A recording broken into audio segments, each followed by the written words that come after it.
In this episode of Cosmic Sponge, another race of tiny aliens are discovered in photographs from the Martian rover. New evidence from an unlikely place lends support for the existence of the Loch Ness Monster.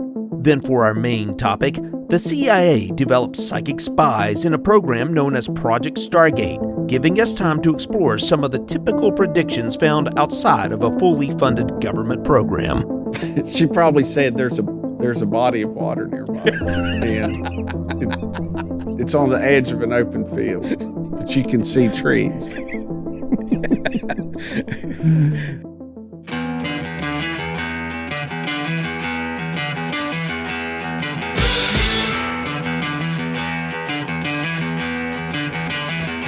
Welcome to Cosmic Sponge, the podcast where we discuss weird wonders in the world. I'm Stephen Hawk. And I'm Jimmy Cole. Tonight, we are looking into the CIA's program of remote viewing, otherwise known as Project Stargate.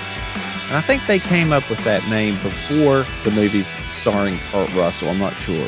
I wonder if the CIA may go in for like a copyright infringement. What do you think? Or trademark? I don't know. When did Stargate come out? Like 94, am I thinking? I mean, by that time, the Stargate program was just about done. Yeah, they named it Stargate in the early 1990s, 1991. But anyway, yeah, this was a real program that was started in 1974 where the CIA worked on trying to spy on the Soviet Union using psychics. This went on for like 20 years. No kidding. We're going to get into that a little bit. But first, Jimmy, what have you been up to this week? Or the past couple of weeks? Went to the Poconos and... Went to Poconos. Didn't see Bigfoot. It was hot as hell outside. So Bigfoot was, with all that fur, he either caught fire and died or he went underground where it was cooler. Yeah, went into the Bigfoot den. Yeah, it was really freaking hot. And just intolerable. It's hot down here too. What did you actually do? Did you guys just like sit around the cabin and air conditioning or something? We did some of that, but I did get out and ride my one wheel a bit. We went and shot some firearms, like good West Virginia boys, and we threw some tomahawks at some targets, like some good West Virginia boys. And we went to a NASCAR show, which was my first. Yeah, I've been to a few. Yeah, we rented these things called slingshots. You're a motorcyclist. Do you know what those are? Mm-hmm. Like a three-wheeled car. So I wouldn't call it anything with the steering wheel is not a motorcycle. Yeah, so. Yeah. It's sort of. They some states require you to have a motorcycle license, which is why I brought it up. Require you to have a motorcycle license to be able to operate them. But in Pennsylvania, not so. You don't have to. Yeah, I guess Polaris builds those. Yeah. And I know they lobby most state governments to not require any kind of endorsement. So I'm not sure what the rules are in West Virginia. I don't think Virginia requires an endorsement, and they're weird anyway. In Virginia, you have to have a two-wheel motorcycle endorsement if you're riding a two-wheeler. But if you're riding a three-wheeled motorcycle, such as a trike or a Can-Am or something like that, you have to have a different endorsement. You have to have a three-wheeled motorcycle endorsement. So wild. Not sure. Yeah, I don't know. I don't know why that is. They're a heck of a lot of fun. We had a blast. For sure, man. Those slingshots can really move. I've seen them. Yeah. We may have broken the law once or twice on our speed. Yeah. Yeah. What's a fun weekend with the guys without breaking a couple of laws, right? Exactly. Ending up in jail, calling your wife to come bail you out. I've never had that happen. Knock on wood. Right. So while you were vacating, did you have a chance to find any weird stories or weird news you could share with our listeners? You remember a little while back, we did a news story on 6-inch tall aliens on Mars. Oh, of course. Yeah. Well, our good UFO friend Scott C. Waring said that now he has 100% proof of intelligent life after capturing a glimpse of a foot-tall being with a pink body from his home in Taiwan. He was analyzing pictures from Mars on his blog UFO Sightings Daily. He said, "Everyone here knows I love to comb through NASA photos. Well, I came across something unique, something that is 100% proof of intelligent life. There's a person laying down watching a NASA Mars rover from a safe distance away. The person's about a foot tall, 3 meters, and is laying down." A foot tall, 3 meters? Wait a minute, 3 meters. It's a little more than a foot. Yeah, he says. It's like 9 feet. Maybe he meant 9 centimeters. Yeah, well, I mean, it quotes him here saying, quote, "The person is about 1 foot tall, comma, 3 meters, and is laying down." So maybe he doesn't know how to convert from feet to meters. Anyway. Yeah, doesn't have a full grasp of the either imperial system or the metric system. Exactly. So it has a pinkish upper chest, neck and face, radish hair. Who wrote this? Wearing a dark suit. Well, you did say he was from Thailand. That's true. May not have full grasp of the English language either. Could be.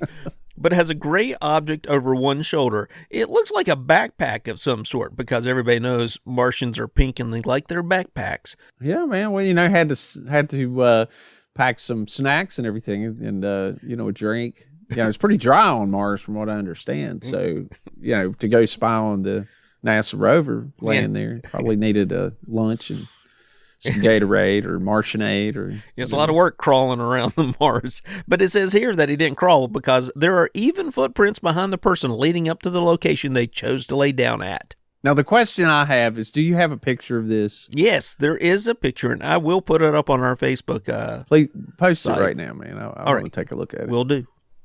Click in here. Go over here to Facebook. Oh, I got to log in. What's my login? Bam, bam, bam. Okay. It's been a while. It's been a while. It's been a while for you. Yeah, you post all the time. I'm busy with the Instagrams. Instagrams are growing. Let's see. There we go. Cosmic Sponge. Create post. Here we go. Ooh, that's a good one. Big dinosaurs. You doing your thing on that? Hold on. Hold your tater. Okay.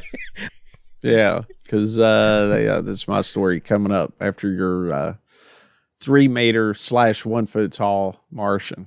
He's either 9 feet or he's 1 foot. I don't know. 1 foot. We're not sure. Okay, there it is. It should be up. Oh, okay. I don't know what to make of that. Is it like him hiding behind something? Is that what that is? He's laying out on a rock. If you go to the thing, they have like the picture from far out. It is pretty far out. I think I should be taking drugs while I was... Is he laying on the rock?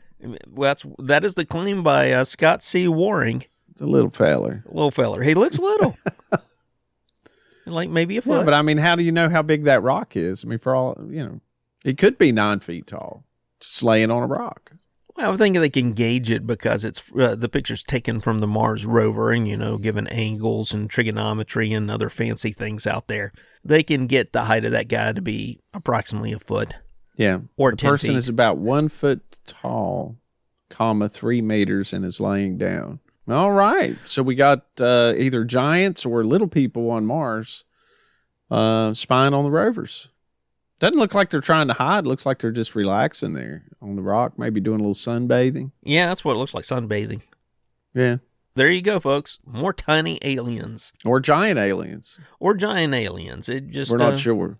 Christy Card, if you could, maybe clear that up for us. You're the one who wrote the article, and would really appreciate some clarification on that front. Let me ask you something. Yeah. Do you believe in the Loch Ness Monster? No, I think we've been over this before, Okay. but just to recap, no. There is new evidence that the Loch Ness Monster being descended from a plesiosaur, which most people think, now plesiosaur, the long-necked amphibian dinosaur that most people say, the descriptions of the Loch Ness Monster, most people say, hey, that looks like a plesiosaur, right? The only problem is the plesiosaurs died out along with the rest of the dinosaurs around 65.5 million years ago. Supposedly. Right. But maybe there's a descendant that's been living in Loch Ness.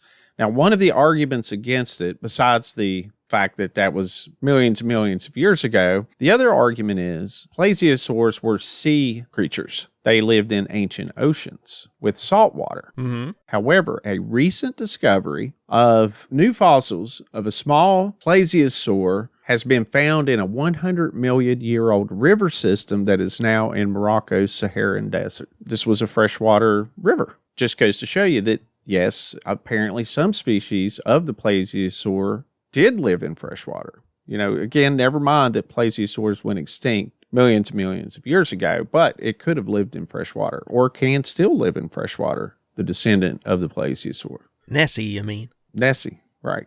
Because Loch Ness is a freshwater lake. Right. So, right. And, well, I mean, other than all the other scientific problems with a large-bodied plesiosaur living in Loch Ness, sure, we could go with that. Bull sharks have been found upstream beyond brackish water. So you've got salt water, then you have brackish water, which is a mixture of salt water and fresh water.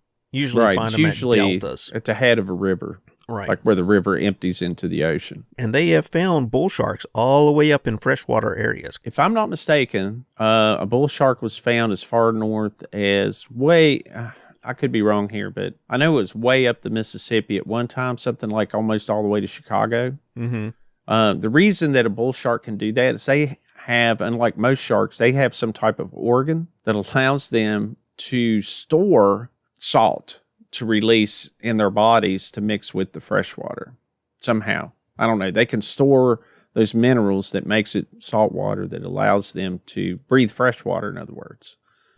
Yeah, they're the only shark I think that can do that. Yeah. So yeah, they're found in river systems. There have been shark attacks, I know, inland in Australia in freshwater lakes. South Africa, you see sharks in freshwater lakes and streams. But yeah, it's definitely possible. But not only that, there was a species of freshwater dolphin. They believe, and sadly, they believe is extinct now. Just recently, lived in the rivers of China. I think there's a freshwater dolphin that is in the Amazon as well. So it could have just been a separate species of the plesiosaur that was a freshwater animal. Then, of course, you had the saltwater version. Or could be like some modern fish. Now, the plesiosaur was a reptile, but like striped bass, they can live in freshwater or in saltwater. In fact, a salmon, they come up to spawn. Same way with a lot of species do that. So maybe, especially the fact that this was a small plesiosaur fossil, it could have been the dinosaurs went inland to spawn the same way many animals do now. So pretty much what you're saying is that Nessie is the mini-me of the plesiosaur. No, I thought that was a pretty neat story. And of course, I'd be just throwing the Loch Ness Monster thing in there, but I thought that was pretty cool. Yeah. So I think what you're saying is we can't rule Nessie out quite yet. Right. Well, the biggest problem I've always had about Nessie being a plesiosaur is that it was an air-breathing animal. And I just think you would see the creature more than it's seen now. I mean, I think it would have been discovered by now, really. As many expeditions have been up there with very sophisticated sonar and, But there's so many witnesses say I've seen it with my own eyes, so who knows, right? Who knows? Still waiting for that photograph. All right, well, we're going to move on to tonight's main topic. However, before we get into that, I'd like to remind everyone to please rate and review the podcast. It helps other people find the show. So please just take a moment, give us some stars, and tell us what you like about the podcast. It'll help bump us up in the rankings of other shows like ours. And help more people find it. Also, just reach out to some friends and family and say, hey, check out Cosmic Sponge. Every little bit helps. We are continually growing, and we're just thrilled by that. If you'd like to reach out to the show, contact information is firstcontact@cosmicsponge.com. Check out our webpage, cosmicsponge.com, and there you can find the web store. You can buy yourself some souvenirs. You can also find ways to support the show. One is buy me a coffee if you'd like to make a one-time donation. But the other, there's a link right beside the little coffee cup. Now, I've had several people reach out to me and say they've been having a hard time finding the Patreon. You're supposed to be able to go to the patreon.com/Cosmic Sponge. That's one way to get there, but the easiest way to get there is to go to cosmicsponge.com, our webpage. Look at the upper right-hand corner. You'll see a few icons. One's like a shopping cart and some other things, but you'll see the little coffee cup icon. Then there's a little link right beside that on the right of the coffee cup. That will take you to Patreon. And that takes you right to the page to choose the level that you'd like to help support the show. And if you do choose to help support us, you will gain access to another show we do called Weird Wonders that we produce exclusively for our Patreon supporters. Appreciate everybody tuning in each and every week. We really appreciate it. So on to tonight's main topic. And Jimmy, I know you've done a little legwork on this one. Why don't you get us kicked off on the old remote viewing? It was the swinging 60s. Yeah, baby, yeah. The CIA's... Yeah, baby. The CIA's first cyborg agent. Stretched beneath the morning sun, she looked around, blinked, then scanned the area, paying particular attention to some suspicious-looking birds hanging out in the park across the street. Her handler whispered instructions into her ear, pointing out 2 targets of interest. Suspected Russian spies who were engaged in a fevered discussion. Tiring of her handler's incessant instructional tirade, Agent Fluffy McSnuggles licked her asshole one last time before impatiently pawing at the door. As you've hopefully surmised, the CIA's new cyborg agent was a cat. In an effort to counter bizarre and far-reaching programs launched by the Soviets during the Cold War, the CIA pursued various research projects ranging from cyborg cats to psychic powers.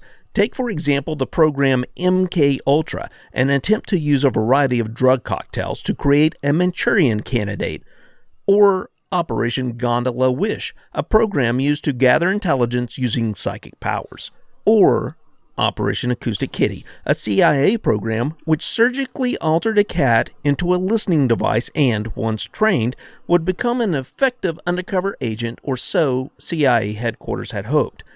After $20 million, the first field operation of Acoustic Kitty was abruptly cut short when, seconds after the cat was released by the handler, she was run over by a taxi while crossing the street. Some assurances were made that the cat survived, was converted back to a regular cat with some strange tics, and retired to the farm.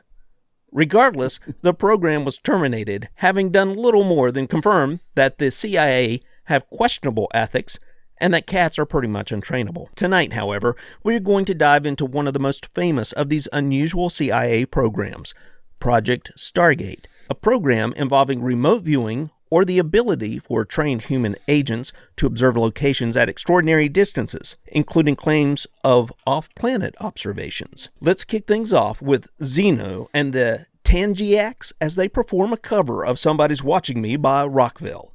Steve? Rockville. Yeah, somebody's watching me. You remember that? Where he says he's afraid to wash his hair in the shower because he's afraid to open his eyes. He'll find someone standing there. I have that same fear. Is that the song that goes, I always feel like somebody? Yeah. Yeah, the only reason that song was ever a hit was it had Michael Jackson singing that part, because the rest of the song really wasn't much. Oh, really? Yeah, he sang the I always feel like somebody's watching me part. So, right, this really was a real CIA program.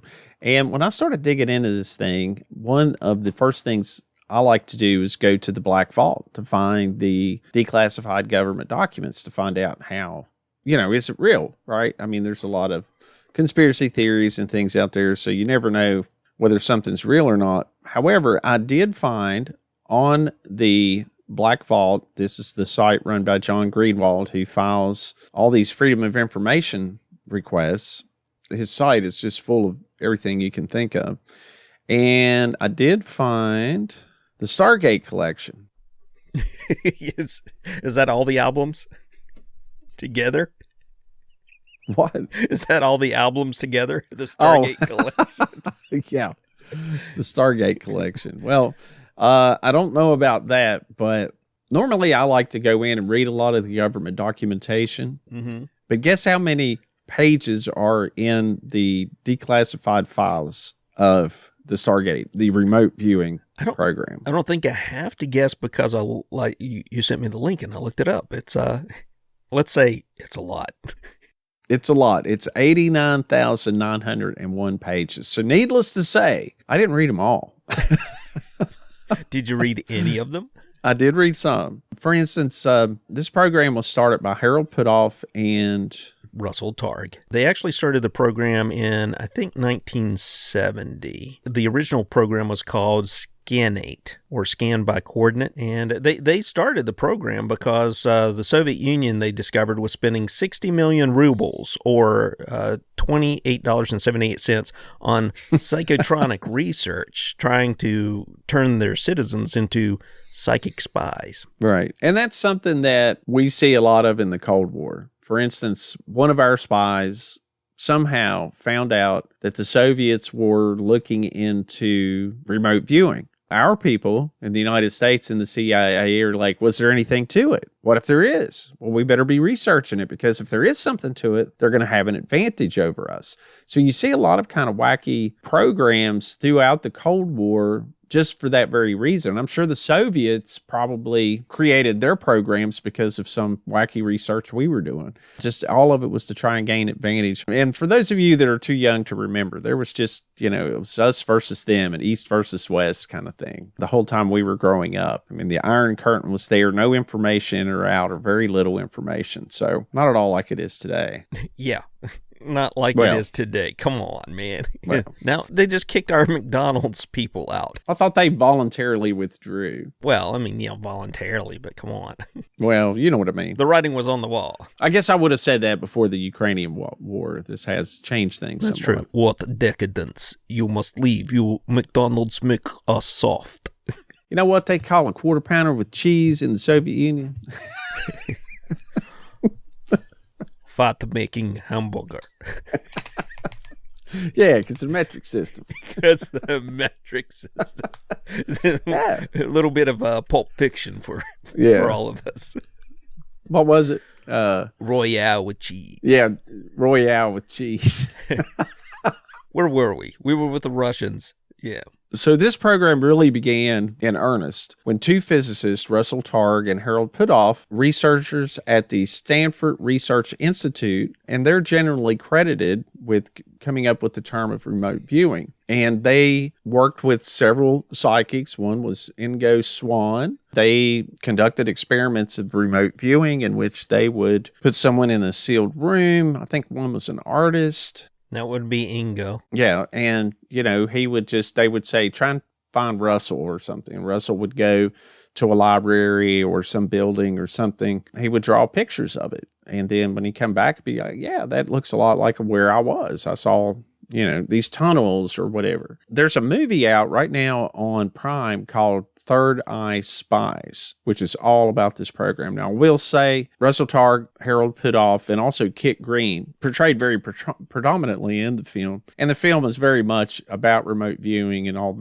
the stories. They talk to several of the psychics as well. Very pro remote viewing. There's no, the movie itself has no critique of their methods or anything. But anyway, it's interesting to watch it. And this was a real program. This is what your tax dollars paid for back in those days if you paid taxes. So taxes. This bugs me.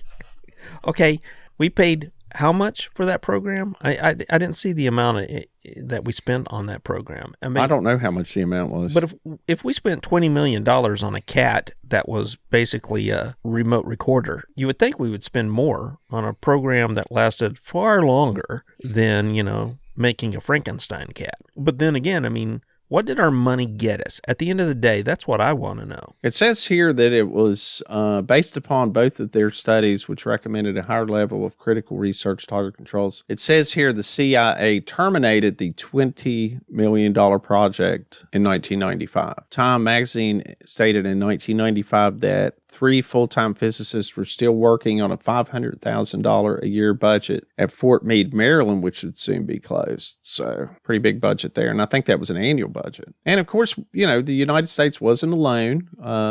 Actually, in 2001, 2002, the government of the United Kingdom performed a study on 18 untrained subjects. Experimenters recorded the electric field and magnetic field around each viewer to see if the cerebral activity of successful viewings caused higher than usual fields to be emitted from the brain. However, the experimenters did not find any evidence that the viewers had accessed the targets in the data collection phase, so the project was abandoned. To get into this a little bit, for instance, a paper was published in Nature in 1974. The first document that you come across if you decide to look into any of these is a progress report, and at first they state their objective, which is to determine the characteristics of those individuals able to obtain information about their environment, whereas such information is not presented to any known sense. They divide into two categories: explore experimental and potential for applications of perceptual abilities of interest with special attention given to accuracy and reliability. A number of efforts were begun with the respect of obtaining further information concerning remote viewing phenomena. First, an experiment has been designed in consultation with SRI psychologists, which will yield precise statistical data as to the discrimination ability. 10 sites known to the subject are to be visited in random sequence by a target demarcation team. The subject then must make a choice as to which site is being visited. And so they would do these experiments, and they claim to have a lot of success with this viewing. They said they had a very high rate of success with certain individuals. They had some that sounded pretty interesting. One involved one of the subjects being able to see, not only see, but manipulate a magnetometer that was part of another project going on at the time that was being used to determine if there were, I believe, underground nuclear tests being done. It was an incredibly sensitive device. They got in trouble for it because they did it without permission, and because the experiment was so shielded from outside viewing or any kind of manipulation, because the magnetometer needed to be calibrated and then set in there in a very specific way for the purposes of the experiment. The fact that the remote viewer could not only go in and see and record the waveforms that were being produced within the experiment, but could also manipulate it, presumably. The CIA were very interested. Not so much that he could manipulate the magnetometer, but more that he was able to see into it through all this shielding. And that's what really captured the CIA's imagination in terms of remote viewing and spying from a distance. That documentary starts off with Jimmy Carter, president from 1976 to 1980, who said that the only time he had seen anything strange while he was in office was they had an airplane go down. He said a small airplane went down somewhere. I don't think he specifies. And that they couldn't find it, just searching for it. And then they consulted a psychic, and they were able to give them the longitude and latitude of the airplane. Now, that's according to Jimmy Carter, that they were able to find this airplane. Now, in the movie that you watch, Third Eye Spies, they make it a little more, they say it's not a small plane. They said it was a bomber, I think. That's right. That it had crashed in... Was it in Africa? It was Africa. Yeah, somewhere there. But they said that the person that did the remote viewing and helped them find the airplane wanted to remain anonymous, didn't want to come forward and talk about it. And that was a pretty interesting story, especially when it was somewhat corroborated by Jimmy Carter. The facts of the case were that she was able to pinpoint within 1 mile, giving them latitude and longitude of where it was located. They wanted to find the bomber within a short period of time because it had technology in it, and they knew that the Russians were looking for it at the same time. If I remember correctly, the person who was flying the bomber was a defector, and he had bailed out. That's right. Previously, and the plane had crashed in the jungle. That's exactly right. He was a defector, and it was a Soviet aircraft. That's why they were in a hurry to find it. That's right. Yeah. The woman who was responsible for locating that plane has been revealed. Her name is Rosemary Smith, a young administrative assistant recruited by project director Dale Graff. Is that old man Graff's boy? Yeah, it's definitely old man's Graff. Youngest boy. Him. Yeah. So that was in 1976. And if you look at some of the pictures that were drawn by some of the remote viewers, now, of course, the ones I'm seeing are the ones that are presented as proof that there's some success to the program. We're not seeing all of the other possible entrance into the pile that might have been just garbage. So I can't gauge it. And that was another thing I found a little frustrating about the entire... So I go and look at some of those 89,000 pages, and I'm used to reading white papers, and I'm going in looking through some of these quote-unquote experiments, they're not done very well. Or if they are, they're not written up very well. They don't have peer review because it was a top secret program, I suspect. I don't know how you would go about verifying any of these claims. And certainly the tests that were constructed were one-offs, so not repeatable. I know that one of the people who talked about the statistics behind the successes versus the failures, I don't know where she got her numbers from. I'd like to see that. The other thing that immediately set off warning bells for me was the program was started in the early 70s, and Hal Puthoff, and I believe Harold Targ too, but I couldn't find confirmation of Targ, so we'll leave him out. But Hal Puthoff and most of the people that recruited for the initial program were all Scientologists. Hence my reference to Xenu. Right. Well, yeah, that's something to think about for certain. And also Hal Puthoff and Russell Targ are also well-known parapsychologists. And Hal Puthoff was one of the individuals that co-founded this To the Stars Academy with DeLong, the rock star from Level 42. Level 42, no, from Blink-182. What'd I say? Level 42. Level 42 is Mark King. Blink-182. I knew it was some numbers. It was a band with numbers in it. I don't know what their number was, but it was a big one. Yeah, Tom DeLonge. Tom DeLonge. Angels and Airwaves. That's his new band. There was one other story that I found fascinating, and again, this movie was very pro remote viewing and this program and everything, which I hated the cinematography in this thing where it kept fading to black and fading in and out, fading in and out, fading in and out over and over. I thought someone with epilepsy should not watch this movie. They're going to have a seizure. I thought I was at the Detroit airport.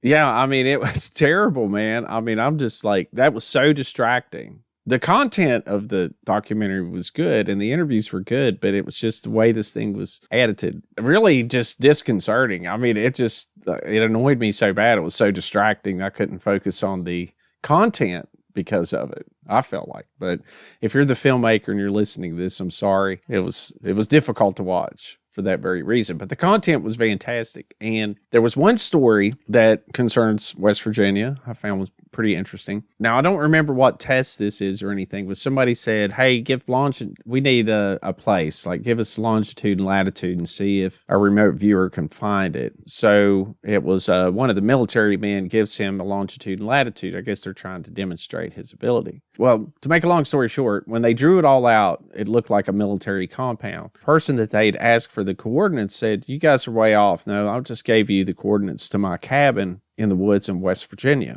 And it's just a little cabin. But it turns out there's this huge, at the time, I think, secret in Sugar Grove, West Virginia. It's a facility for naval intelligence. It's one of their top secret facilities.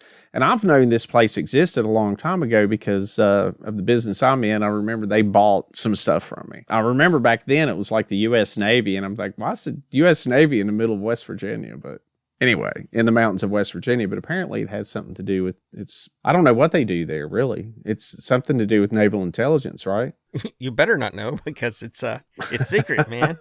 They said that once that happened, that they talked about that then all of the CIA and the NSA and all of these different organizations suddenly thought there was some type of leak, that this place existed, that they knew this place existed and was able to describe it because at the time it was secret. They, I guess, were questioned quite a bit from different organizations thinking there was some kind of intelligence leak in our government, and that's how they had found out about it. Not through the remote viewing. Yeah, did you see the pictures lined up with the map of the location? It's pretty close.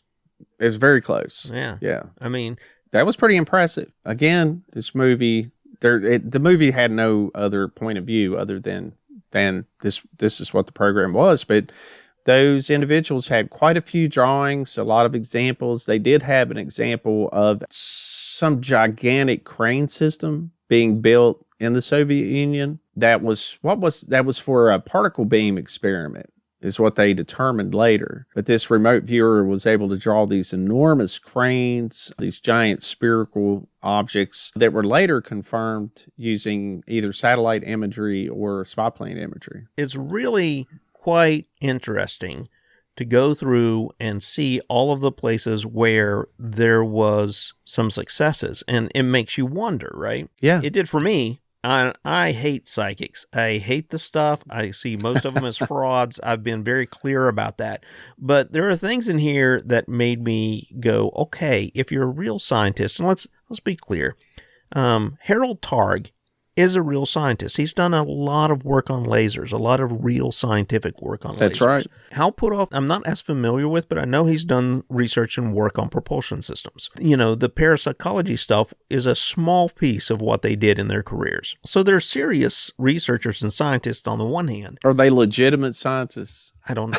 I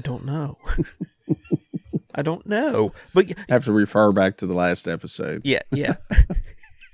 Oh, that's right. So, who knows? The thing that's clear is that there were Scientologists, so I don't trust anybody who's a subject of Xenu. So that's the first thing. The second thing is some of the remote viewers were clearly frauds and proven frauds at that. Uri Geller, for example, the Israeli supposed psychic, been discredited many times. He would say he hasn't been discredited, but I mean, there's plenty of people who've shown how he did what he did, and even his manager at the time revealed a lot of the tricks he used on stage that he claimed was real, but wasn't. So you have those kind of characters. Then you have other characters like Joseph McGonigal and Inigo Swan and Pat Price. These characters are really odd people that make some extraordinary claims, and like Carl Sagan says, extraordinary claims require extraordinary evidence. And I haven't seen the evidence, and I'm not inclined to read 89,000 documents to see if I can find it. Yeah. If real research, at least not for a weekly podcast. Exactly. So what I would like to see is somebody like Bill Murray to get his electrodes hooked up to some students and start his work, because even if it's a failure, at least it will be entertaining. Yeah. There you go. I don't know what to think about this. And the program went under like a lot of different names. Like they switched it all the time. My point just being, they kept switching the name of this program. And I think in part because they kept losing funding and they push it over to another department because they wanted to keep the research going. And as they were discovered by legitimate agencies, those agencies would poo-poo on it. So they would be like, okay, we're going to call it Gondola Wish. And then we're going to call it Grill Flame. These are the real names: Gondola Wish, Grill Flame, Center Lane, Project CF, Sunstreak, Scangate, and then Stargate. Well, maybe it was like you were saying, they were trying to resecure funding, and they were pulling the trick that Harry Reid tried to pull whenever they were doing AllSwap, was the actual program in, instead of ATIP, but then he renamed it ATIP to try and get funding. And that's where the whole ATIP came from. Oh, but you know what? We need to save that for another episode. Yeah, we're going to do a whole other episode. I'm in the middle of a book that's revealed a lot about ATIP. So more to come on that. But yeah, it's a common trick, I guess, to rename the program something else if maybe it's questionable what you've been doing in the past. I don't know. Or some people may not take it seriously, I suppose. I can conceive of several, just off the top of my head, I can conceive of several different ways to construct a research experiment to test for psychic ability. I mean, it's not difficult to do that. And I can't help but think that that's been done. And maybe the CIA is not telling us that there are some people out there who can actually strangle people from 1,000 miles away. The Man Who Stared at Goats. Exactly. Right? Yeah. You seen that movie? Oh my gosh. The first time a goat falls over with George Clooney staring at it. George Clooney's face is priceless. Yeah. If it can kill a goat, you can kill a man. Yeah. Cool movie. Anyway, didn't they make a claim that they believe one of their psychics was assassinated by KGB agents? Yeah, that's an interesting claim, because they got on record a hitman for the Soviet Union to claim that different ways that they had approached assassinations. And one was that he claimed they would use pre-existing conditions in that person and then do things to elevate that condition. So, for example, if you had heart palpitations or heart problems, you would put that person into states where it would trigger a heart attack. rather Right. than Or administer drugs. Yeah. Somehow. Yeah. I remember they said, according to whoever they got the information from, that this former Soviet KGB assassin said that the first step, once they had the target, was to get their medical records, find out their weaknesses, and then elevate that medical condition, and then administer some type of poison or drugs or something that would cause it to look like he died of natural causes, is what they said. And then they asked him if, have you ever employed that technique? And he said, yes, once we did in Las Vegas with a CIA psychic. Right. Only once. Only once. That's what he said. And it just happened to be a psychic.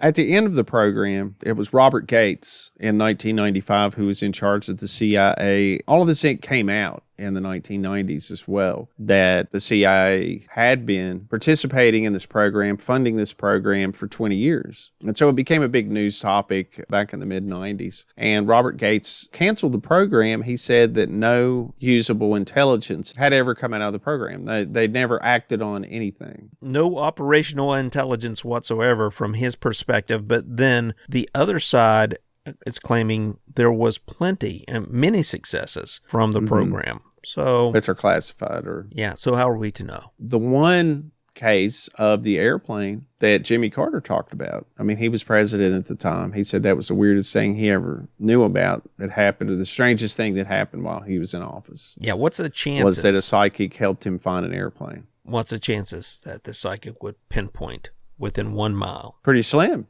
Maybe they told her that, okay, we know it's somewhere in Africa. So that narrows it down and increases her chances quite a bit.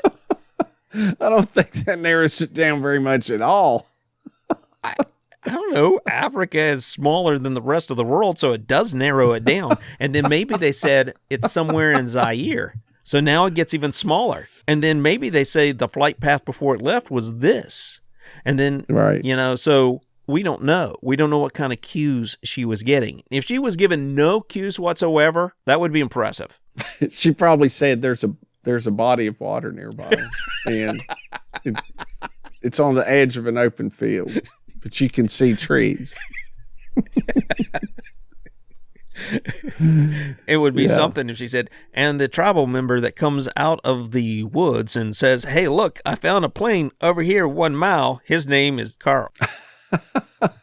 Yeah, I don't know. It's a fascinating topic, and the CIA was involved in this for 20 years. They may perhaps still be doing it. That's true. They could be. They could have. I don't know. I find it unlikely that they're still involved with this. Again, I think during the Cold War, if we thought the Soviets were looking into something, we would look into it too. Right, because we're worried that other superpower is going to get the edge on us somehow, and I think that's why they pursued some pretty crazy avenues like this. There may have been something to the remote viewing. I mean, I'm not a big fan of psychics either, and there are so many of them. For instance, this Uri Geller. Yeah, Uri Geller, as you had pointed out earlier, he is a magician, stage magician, and there's all kinds of tricks. I don't know them, but I do know that some of these stage psychics and things, there's just ways they can work on cues and other things to make people believe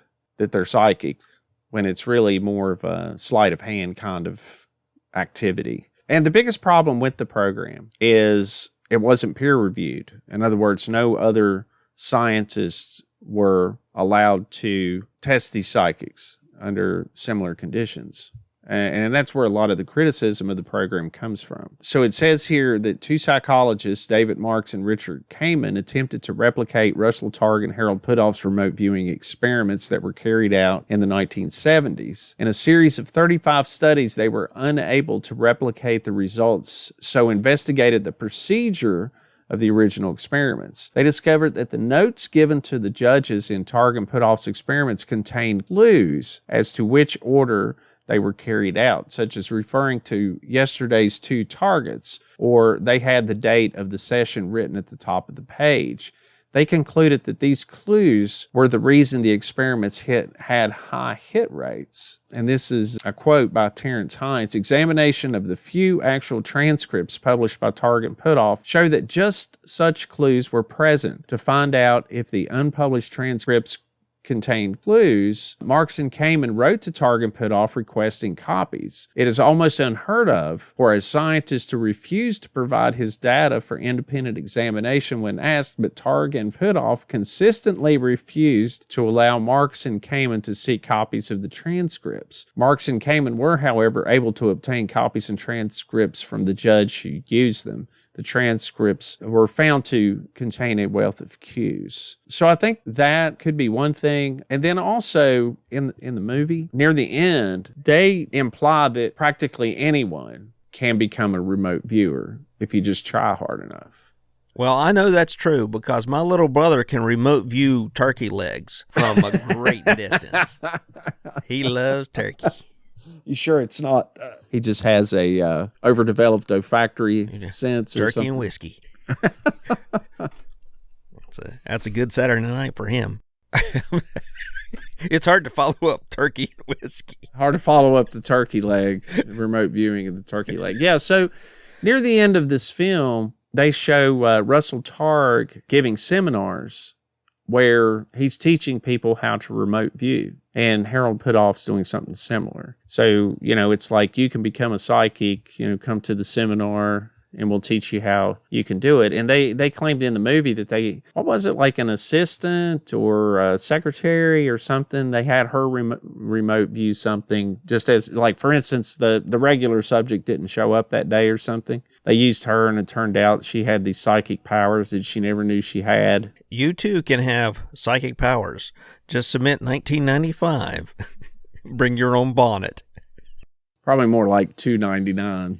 I don't know. Suspicious, eh?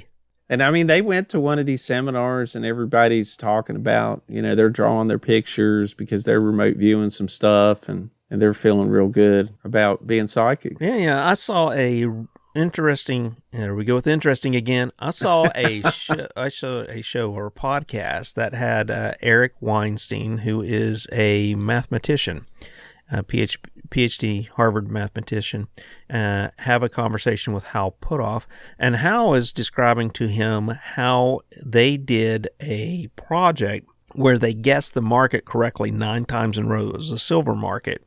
I think it was in the 80s. But then they had lackluster performance the second round, and they lost a lot of their funding from it. And Hal, his perspective on that was it shows that you can use psychic abilities to predict future events.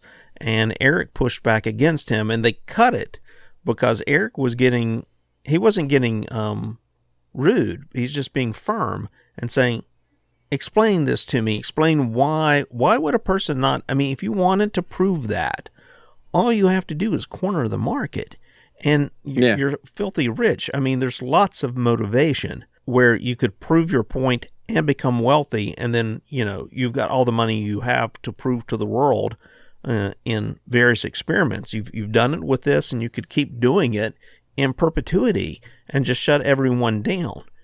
If in fact you could psychically predict the markets. Right. Well, and when it comes to predicting the stock market, I remember a number of years ago that they used like some brokers to guess, which stocks to invest in and everything. It was an experiment. And then the other group threw at a dartboard. Mm-hmm. And they performed about as well. Only the dartboard didn't cost a 10% commission. It's like that old, what was that old commercial when people be like in a restaurant and when so-and-so speaks, everyone listens. Do you remember that? Oh, yeah. It was an investment firm or something, but I don't remember what it was now. But that's Warren Buffett these days for sure. Yeah, Warren Buffett and his partner. And whenever I see those two, I think about those two cats from the Muppet Show that set up in the... Oh, yeah, up in the box seat. Yeah. Yeah, that's probably them. Statler and I forget the other guy. But well, think about this, though. Maybe there are psychics that are becoming billionaires in the stock market. And they're just not and they're telling just anybody. Being secretive about it. That's what I would do, for sure. Yeah. I mean, Why prove your point? Yeah. It's like, hey, I'm rich. I don't need to prove my point. Yeah. I don't want other people to know I can do this, or maybe that didn't occur to them, right? This is a good point. Yeah. I see no flaws in your logic. None at all. Right. Anyway, I found the subject to be pretty Fascinating. pretty out there. It just amazes me every time we come across things like this that our government invested in and paid a lot for the research. But after the Cold War ended, they, I guess, saw little need for it anymore. So there are these other things, right, that I talked about at the top of the hour where the remote viewing went off planet. There was a claim by Ingo Swann that he saw a ring around Jupiter and that he saw other aspects of Jupiter that were not validated until 6 months later when Voyager passed by. That's right. I forgot about that. Yeah. That's something to think about, I suppose. I mean, he could have just gotten lucky, but he said one ring, and there was one ring. It wasn't visible from any of our devices at the time, and we didn't find out about it until, maybe he just got lucky. Yeah. Or maybe it was reported at a different time. Oh, that's true. Maybe he claimed that he knew 6 months before, but he really didn't. Who knows? Ingo Swann. I don't know. Pretty interesting. I would really like to find something that I could trust, though. There's so much literature and documentaries in these kind of subjects that I just can't. They make a lot of claims. But as we've pointed out many times, I mean, if it's a claim that you make this claim, then I should be able to replicate it. Another group of scientists should be able to come in and say, yeah, this is real. And I just feel that if something like remote viewing or clairvoyance and those things could exist, even if it's with just a few individuals, I just think that it would be discoverable by many more people than just a few. It seems like to me this is a simple experiment. You get one dude and you shove him into a room, right? He goes into the building, he goes into the room. You shut the door, and there's a little slit in the door where a guy just takes his mouth up to the slit and says, go. And in the other room, somewhere else, another building, let's say if distance isn't a factor, another building somewhere else, you get on the phone and you say to the guy, okay, draw something. And this guy draws something on a pad of paper. And when he's done, he says, I'm done. And that's the only communications are those words. And then the guy gives a thumbs up to the guy down the hallway. And that guy whispers in, okay, draw what another person drew. Yeah. And you do that over and over and over and over again. Do it 100 times and see how many times he hits. And if he hits, a significant number of times, you can do other experiments. But that would be the first one I would do. And if you do it with a randomly selected people, then, and you're not getting any statistically significant hits, that's pretty straightforward. It's pretty simple. And you could peer review that easy. Mm-hmm. Especially that article in Nature that they published with all the different drawings. And you see the similarities. I don't know if some of the other scientists that looked at this program were just being overly skeptical, which sometimes people are, and they don't actually try to reproduce the results. They just want to point out mistakes in maybe the way the original researchers conducted the program, right? Or conducted the experiment. Again, I know there's been plenty of skeptics that have tried to reproduce these kind of things, and they just seldom work out. They just don't get the same success rate, other than just somebody flat out guessing. Right. So I don't know. I'm a little... Steve, close your eyes, Steve. A little skeptical on it, but... Close your eyes, man. Close your eyes.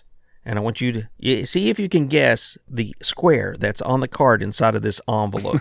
What square shape is in the card in this envelope? Can you guess it? I'm seeing a square. Holy crap, you're psychic.